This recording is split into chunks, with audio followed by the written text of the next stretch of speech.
What's up, fam? Extraordinary Life with Elijah. And today, I am the extra, and Jesus is my ordinary. A number of years ago, my brother told me an amazing statement on life that has served me incredibly well. He said, a person who annoys you is a person who grows you. From time to time, I have people who come and give me very pointed insights on what I'm doing here in Extraordinary Life with Elijah. Honestly, I believe that they're attempting to encourage me with the best that they have, that they see what I'm doing, that they hear my vision, they hear my heart, and they're trying to help me be as effective as possible, and at the same time, wind up saying some things that are very annoying and growing.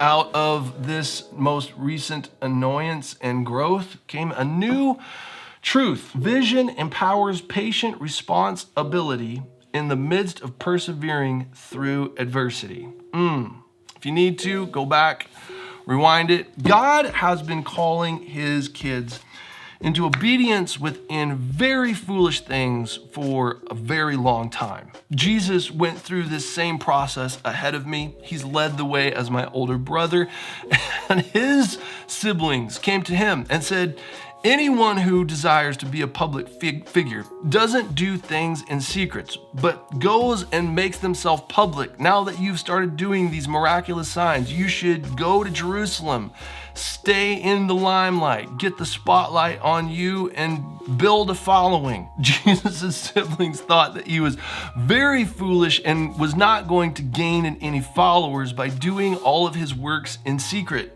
Another time, 6,000 people were trying to make Jesus king by force, that they were so convinced that Jesus should be king, that they were trying to make him king by force, but Jesus slipped away. After they had refound him again, they're like, Jesus, where you been hiding? We has been looking for you all over the place. And Jesus says, I'm telling you, you're not looking for me. You're looking for me because I gave you bread yesterday and you want more today. So, no. They said, great, Jesus, tell us the works that we must do to get this bread. And then Jesus tells them and offends 6,000 people away in an instant. Now, John 6:66, which I find incredibly ironic, says that after that time, many disciples turned back and no longer followed Jesus. Tons of followers dropped away. People unsubscribing like crazy. Unfriending like crazy. And then Jesus turns to his 12 followers who are with him and says, are you guys gonna unfriend me too? Then there's the issue of the cross itself. And Jesus was absolutely not a fan. The Father said, hey, here's my foolish ways that I want you to engage to accomplish my will. And Jesus sweat blood that he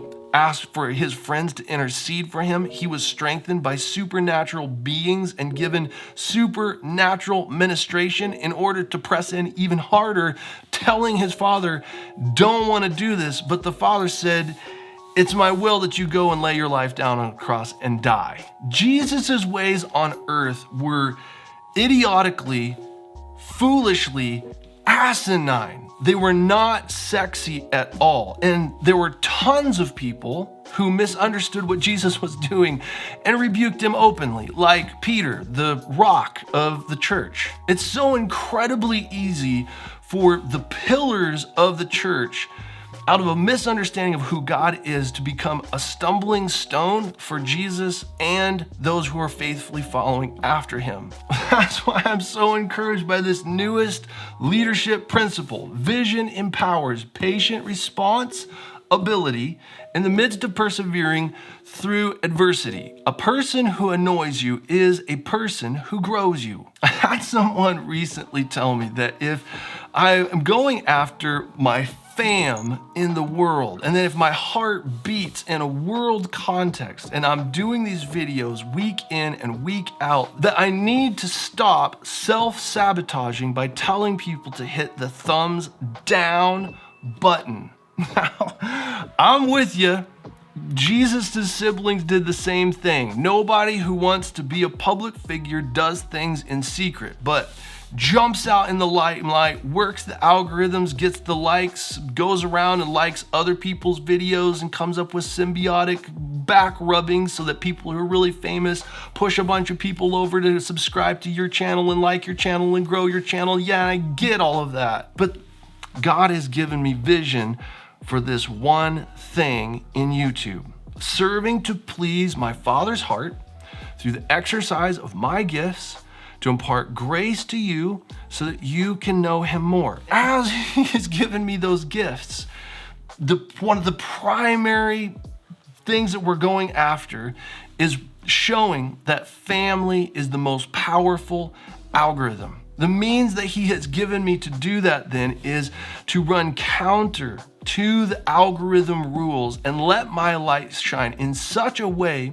that people could see my good works and glorify my Father in heaven. Jesus wasn't all about seducing people through sexy, attractive means that met and fed their appetites. He was about captivating family members through a demonstration of his Father's ways, wisdom of God manifest within foolishness, such that it was hidden from the wise and the learned, but revealed to the little children who had the capacity to be able to see the kingdom. I think it's fairly safe to say that Jesus has become a household name worldwide, that even people who hit their thumbs with hammers and are far from him use his name. Jesus has just a few more than 6,000 people who are following him now, and they're ardent lovers of him who exist in the kingdom and will obey him out of love, even in things that they are smashing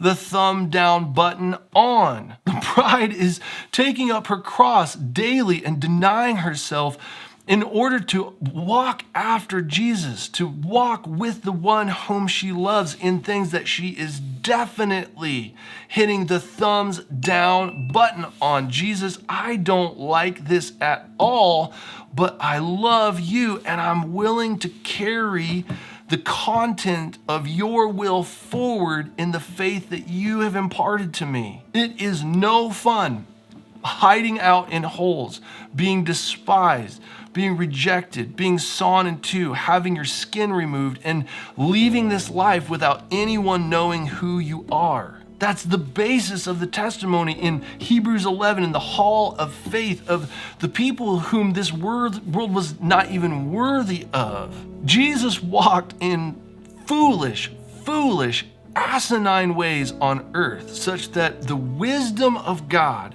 revealed as foolishness on earth could absolutely humiliate the wisest wisdom of men. My goal is to have the most watched, most thumbed down YouTube channel on the entire platform. I'm going after something very specific, and it's to reveal that family is the most powerful algorithm. The YouTube algorithm takes videos that have tons of thumb down buttons, and the ratio of watch time and thumbs down buttons are so high that the YouTube algorithm takes those videos and it sets them off onto the side. And it doesn't push them up into the trending list.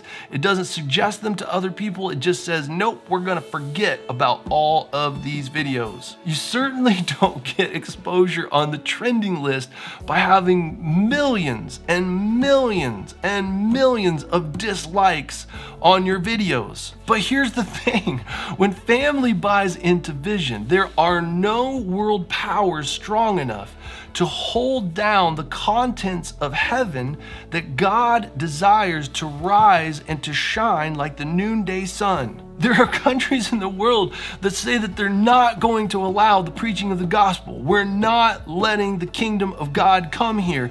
And it's in those countries where the gospel is merging forward most powerfully, most radically, ripping through society like a wildfire, and contains the most purity in its expression. In these regions, the gospel and its purity are expanding way faster than the context where the gospel is most largely thumbed up, liked, and followed by millions upon millions upon millions of subscribers who watch faithfully every Sunday and thumbs up those sermons, Pastor. That was a good word. Give us some more. Are you hearing how the algorithm of thumbs ups, likes, and the suggested content development that caters to tickling ears and eyes may not be the algorithm that you might not want to operate in the development of your content? The gospel merges forward in family. Family who obey out of love and surrender to God, not because they like what God is asking them to do, not because God is releasing content, that He is the greatest content creator, and that the contents of His will are very often not thumbed up by us, including Jesus. And yet we see the Son of God saying, yes, Father, I subscribe to what you are doing. I'm going to hit the button of my self-will to say, yes, Father, I subscribe to what you are doing. I'm going to hit it, and then I am going to get it. I'm going to pick up the content of this cross. I'm going to hoist it on my shoulders, and I'm going to carry it forward to the place of its erection, the hill that I was meant to die on, that does not yet have an execution device on it, but I'll make sure to get this content of your will to that place to lift it high so that I can be lifted up on it and glorify your name in things that I do not like at all, but I love it. Just like Jesus, I'm building forward momentum in the movement of God's will on my life towards the hill that I'm intended to die on, through manifest, open, disclosed foolishness. Because of what God has called me to do, I am choosing not to self-sabotage in what He has given me to do by self-promoting. I'm doing what my Father has asked me to do, and to many, it looks like foolishness. That very often, if I try to engage the algorithm and I look at my watch times and my subscribers and my rate of growth, I discourage myself too. What the Father has asked me to do looks like foolishness. And there are the periods of time in prayer with Him where I ask Him, can we please do this a different way? I'm asking you as your son, can we please do this a different way? I get it. I absolutely do.